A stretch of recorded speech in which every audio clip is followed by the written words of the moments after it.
وَلَقَدْ يَسَّرْنَا الْقُرْآنَ لِلذِّكْرِ فَهَلْ مِن مُّدَّكِرٍ اعوذ باللہ السمیع العلیم وبوجہ الکریم وسلطانہ القدیم من الشیطان الرجیم من نفخہ ونفثہ وہمزہ بسم اللہ الرحمن الرحیم وَلَقَدْ بَوَّأْنَا بَنِي إِسْرَائِيلَ مُبَوَّأَ صِدْقٍ وَرَزَقْنَاهُم مِّنَ الطَّيِّبَاتِ فَمَا اخْتَلَفُوا حَتَّى جَاءَهُمُ الْعِلْمُ إِنَّ رَبَّكَ يَقْضِي بَيْنَهُمْ يَوْمَ الْقِيَامَةِ فِيمَا كَانُوا فِيهِ يَخْتَلِفُونَ صدق اللہ مولانا العظیم۔ ناظرین کرام، سلسلہ تفسیر القرآن الاقبال فی القرآن کے تحت سورہ یونس کی آیت مبارکہ 93 سے 103 تک سوالن جواباً قرآن پاک کی تفسیر لے کر آپ کی خدمت میں حاضر ہیں۔ اللہ رب العالمین نے اپنے پاک کلام کے اندر مختلف انبیاء کرام علیہم السلام کے واقعات اور قصص کو بیان فرمایا ہے۔ سورہ یونس کے اندر 3 انبیاء کرام علیہم السلام کے واقعات بیان کیے گئے، جناب نوح علیہ السلام، جناب موسیٰ علیہ السلام اور جناب یونس علیہ السلام۔ حضرت نوح، حضرت موسیٰ علیہ السلام اور ان کی قوم کے واقعات کے بعد اللہ رب العالمین نے جناب یونس علیہ السلام کا ذکر فرمایا، لیکن یونس علیہ السلام کے ذکر مبارک سے قبل بنی اسرائیل کو دی جانے والی نعمتوں کا بیان فرمایا، اور اس ضمن کے اندر مکذبین اور منکرین کی روش کو بیان فرمایا۔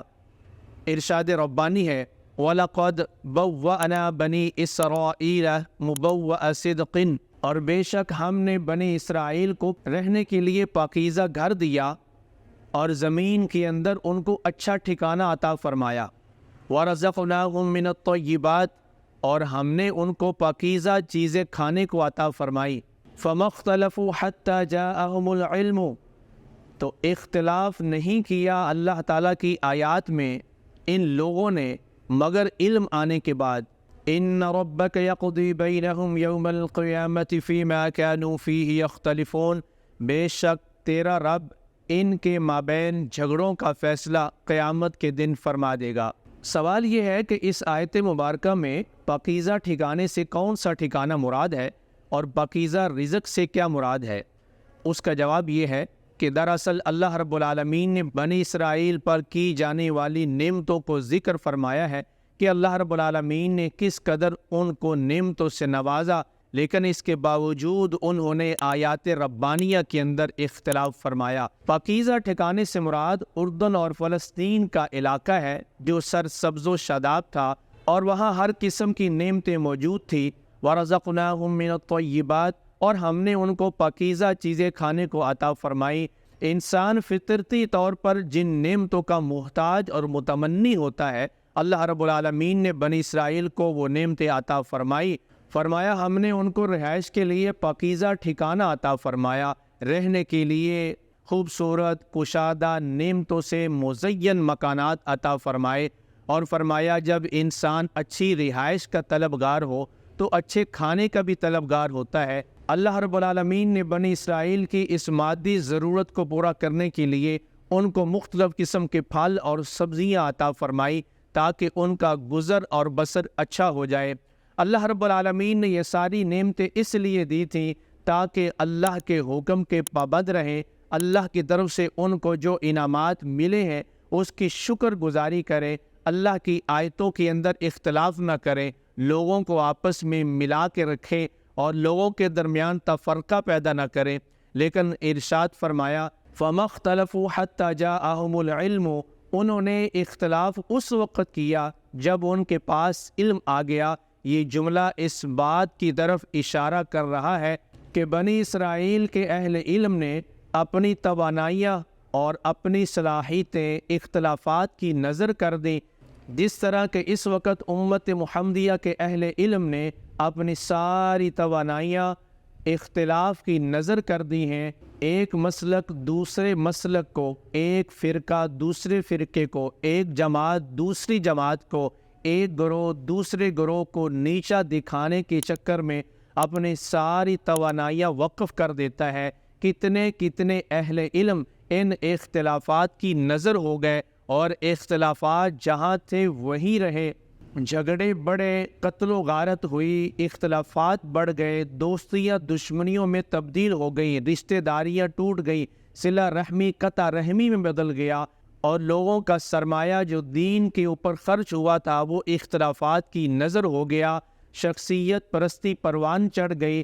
دین لوگوں کی ترجیح نہ رہا، اپنا اپنا مسلک، اپنا اپنا فرقہ، اپنی اپنی جماعت کو پروان چڑھانا یہی دین کی خدمت سمجھا گیا۔ لوگوں نے اپنے حیثیت کے مطابق اپنا مال و دولت اس میں جھونک دیا، لیکن دین کو اس کا کوئی فائدہ نہ ہوا۔ آج مسلمان اسی روش پہ چل رہے ہیں جس ڈگر پر بنی اسرائیل کے اہل علم چلے تھے کہ آپس کے اختلافات میں اس قدر مگن ہوئے کہ نہ صرف اپنی توانائیاں ضائع کی بلکہ قوم کا پیسہ بھی برباد کیا اور دین کی رسوائی کا باعث بنے۔ آج ہمارے ہاں بھی مسلمانوں کے اندر ایک بڑی تعداد موجود ہے جو مسلک کو پیسہ دیتی ہے، جو اپنے فرقے کو پروان چڑھاتی ہے، جو اپنی جماعت کو پھلتا پھولتا دیکھنا چاہتی ہے، لیکن ان کو دین سے سروکار نہیں ہے، ان کے نزدیک مسلک ہی سب کچھ ہے،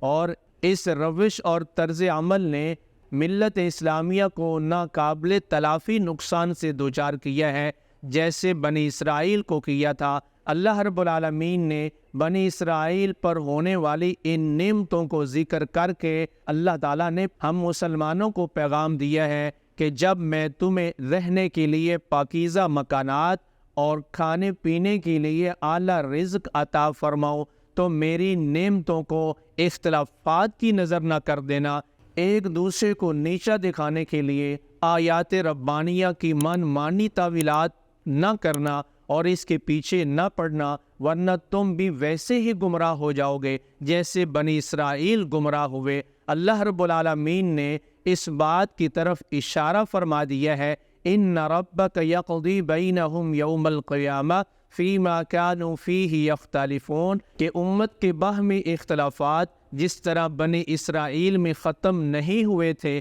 اور قیامت کے دن اللہ تعالیٰ ان کا فیصلہ فرمائے گا، اسی طرح امت محمدیہ کو بھی یہ پیغام ہے کہ تمہارے آپس کے جھگڑے اور اختلافات ختم نہیں ہونے، تمہیں ان کے ساتھ ہی گزارا کرنا ہے، تمہیں ان کے ساتھ ہی چلنا ہے، ایک دوسرے کی رائے کا احترام کرنا ہے، ایک دوسرے کے موقف کو سننا ہے، برداشت کرنا ہے، علمی اختلاف کے لیے اپنے دل میں وسعت پیدا کرنی ہے تاکہ تم اللہ کی مشیت اور مرضی کو سمجھ سکو اور اپنے اختلافات کے اوپر مال و دولت توانائیاں خرچ نہیں کرنی، ورنہ امت رہنمائی سے محروم ہو جائے گی اور تم گمراہی کا سفر طے کرو گے، اور یہ جو تمہارے باہمی اختلافات ہیں ان کا فیصلہ اللہ تعالیٰ قیامت کے دن فرما دے گا۔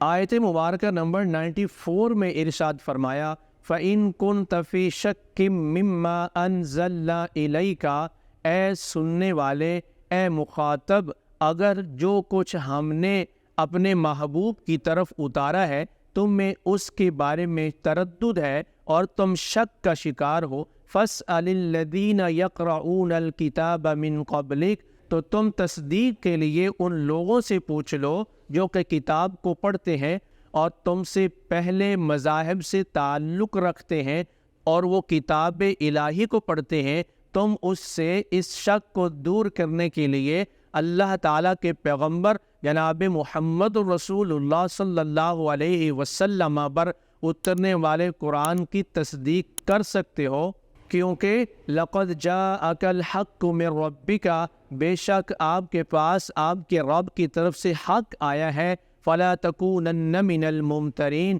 تو ہرگز شک کرنے والوں میں سے نہ ہو جاؤ، وَلَا تَكُونَنَّ مِنَ الَّذِينَ كَذَّبُوا بِآيَاتِنَا، اور نہ ہی ان لوگوں میں شامل ہو جاؤ جو ہماری آیتوں کی تکذیب کرتے ہیں، فَتَكُونَ مِنَ الْخَاسِرِينَ، ورنہ تم نقصان اٹھانے والوں میں سے ہو جاؤ گے۔ سورہ یونس کی آیت مبارکہ 94 اور 95 میں اللہ رب العالمین نے ایک منفرد اسلوب بیان فرمایا ہے۔ اسلوب یہ ہے کہ اللہ تعالیٰ شک کرنے والوں اور جھٹلانے والوں کو اس قدر ناپسند کرتا ہے کہ ان سے بات کرنا بھی گوارا نہیں ہے۔ اس لیے اللہ رب العالمین نے خطاب اپنے محبوب کو فرمایا، لیکن پیغام ان تک پہنچایا، اور قرآن پاک کا یہ منفرد اسلوب ہے جب مخاطب اس لائق نہ ہو کہ اس سے بات کی جائے تو بیچ میں ایسے واسطے کا انتخاب کیا جاتا ہے کہ جس پر اعتماد ہو۔ اب یہاں خطاب نبی کریم صلی اللہ تعالیٰ علیہ وسلم کو ظاہراً کیا گیا ہے، لیکن اس سے مکذبین اور مترددین یعنی مشککین جو کتاب اللہ کے حق ہونے میں شک کرتے تھے اور اللہ کی آیتوں کو جھٹلاتے تھے، پیغام ان کو دیا گیا۔ اور یہی اسلوب قرآن کریم نے اور مقامات پر بھی اختیار فرمایا ہے۔ ایک مقام پہ فرمایا، سورہ احزاب کی آیت نمبر 1 ہے، یا ایھا النبی اتق اللہ ولا تطع الکافرین والمنافقین، اے نبی اللہ سے ڈریے اور کافروں اور منافقوں کی بات نہ مانیے۔ اللہ کے نبی تو اللہ سے بے حد ڈرنے والے اور اللہ کے حکم کے فرما بردار ہوتے ہیں۔ یہ پیغام دراصل نبی کے ذریعے امت کو دیا گیا۔ ایسے ہی ایک اور مقام پہ فرمایا، لئن اشرکت لیحبطن عملک، اگر آپ نے بالفرض شرک کیا تو آپ کے اعمال ضائع ہو جائیں گے۔ خطاب ظاہراً تو نبی کریم علیہ السلام کو ہے، لیکن پیغام امت کو دیا گیا ہے کہ شرک کرنے سے، کفر کرنے سے انسان کے اعمال ضائع اور برباد ہو جایا کرتے ہیں۔ اسی طرح اللہ رب العالمین نے اس آیت مبارکہ میں سورہ یونس کی آیت نمبر 94 میں اپنے محبوب کو ظاہراً خطاب فرمایا، لیکن پیغام مشککین اور مکذبین کو دیا۔ اگر تم کلام الہی کے مرحق ہونے میں شک و شبے کا شکار ہو یا تکذیب کرنے والے ہو تو اس کی تصدیق کے لیے ان لوگوں کی رہنمائی لے لو جو تم سے پہلی کتابوں کے عالم ہیں اور وہ اللہ کی آیات کو پڑھتے ہیں اور اس پر یقین رکھتے ہیں، تورات کے عالم ہیں۔ سوال یہ ہے کہ یہ کون لوگ ہیں جن کی طرف قرآن پاک نے اشارہ فرمایا ہے؟ اس کا جواب یہ ہے کہ ان سے مراد وہ یہود کے علماء تھے جو تورات کے عالم تھے، لیکن وہ مسلمان ہو گئے، اور جناب عبداللہ بن سلام رضی اللہ تعالیٰ عنہ اور ان کے دیگر ساتھی اس سے مراد ہیں کہ جو تمہیں اس بات کی تصدیق کر دیں گے کہ جو کلام جناب رسالت مآب صلی اللہ علیہ وسلم پہ نازل ہو رہا ہے یہ اللہ کا برحق کلام ہے، اور یہی وہ آخری کتاب ہے جو کلام الہی ہے، اور یہی اللہ تعالیٰ کی آخری کتاب ہے جو اس نے اپنے آخری پیغمبر حضرت محمد صلی اللہ علیہ وسلم پر نازل فرمائی ہے۔ سوال یہ ہے کہ اس آیت مبارکہ کے اندر واحد مخاطب کا صیغہ استعمال کیا گیا ہے اور وہ نبی کریم صلی اللہ تعالیٰ علیہ وسلم ہیں، پھر اس آیت مبارکہ سے شک کرنے والے اور تکذیب کرنے والے لوگ کیسے مراد ہو سکتے ہیں؟ اس کا جواب یہ ہے کہ اسی سورہ مبارکہ کے اسی رکوع کے اندر اللہ تعالیٰ نے اس بات کی وضاحت کر دی ہے، یا ایھا الناس ان کنتم فی شک من دینی، اے لوگو اگر تم میرے دین کی حقانیت کے بارے شک و شبے میں مبتلا ہو۔ اب اس آیت مبارکہ میں اللہ رب العالمین نے وضاحت کر دی ہے کہ شک والے کون تھے اور یقین والے کون تھے۔ نبی کریم صلی اللہ تعالیٰ علیہ وسلم تو اس قدر یقین کامل کے مالک تھے کہ پوری امت کو یقین آپ کے توسط سے ہی ملا ہے، اور دوسری بات یہ ہے اگر نبی شک میں ہوگا تو پھر یقین والا کون ہوگا، اور تیسری بات یہ ہے کہ اس شک و شبہ کے ازالے کے لیے یہود کے علماء سے پوچھنے کو دلیل بنایا گیا ہے، تو یہود کے علماء تو خود نبی پاک علیہ السلام پر ایمان لائے ہیں، آپ کی حقانیت کی گواہی دی ہے، پھر اس سے نبی کریم علیہ السلام کیسے مراد ہو سکتے ہیں کہ آپ شک کے اندر مبتلا ہوں؟ لا محالہ یہ ماننا پڑے گا اس سے مراد اس وقت کے وہ لوگ تھے جو نبی کریم علیہ السلام پر نازل ہونے والے قرآن کے بارے شک و شبے کا شکار تھے۔ قرآن کریم نے ان کو خوبصورت انداز میں سمجھایا ہے کہ دیکھو عبداللہ بن سلام بھی تم ہی میں سے ہیں اور وہ تمہاری کتاب کا علم رکھتے ہیں اور اس کو پڑھتے بھی ہیں، اور انہوں نے جانتے بوجھتے جناب رسالت مآب صلی اللہ علیہ وسلم کی اطاعت کو قبول کیا ہے، ایمان لے آئے ہیں، لہٰذا تم بھی ایمان لے آؤ اور کسی شک و شبے کا شکار نہ ہو جاؤ۔ اسی وجہ سے حضرت امام حسن بصری رحمۃ اللہ علیہ اس آیت مبارکہ کی تفسیر میں فرماتے ہیں کہ نبی کریم صلی اللہ تعالیٰ علیہ وسلم نے نہ تو کبھی شک کیا اور نہ ہی حضور پاک علیہ السلام نے اہل کتاب سے کوئی سوال کیا۔ حضرت قتادہ رضی اللہ تعالیٰ عنہ رسول کریم صلی اللہ علیہ وسلم کا قول نقل فرماتے ہیں کہ نہ میں نے شک کیا اور نہ ہی میں نے اہل کتاب کے لوگوں سے کوئی سوال کیا۔ وَلَقَدْ يَسَّرْنَا الْقُرْآنَ لِلذِّكْرِ فَهَلْ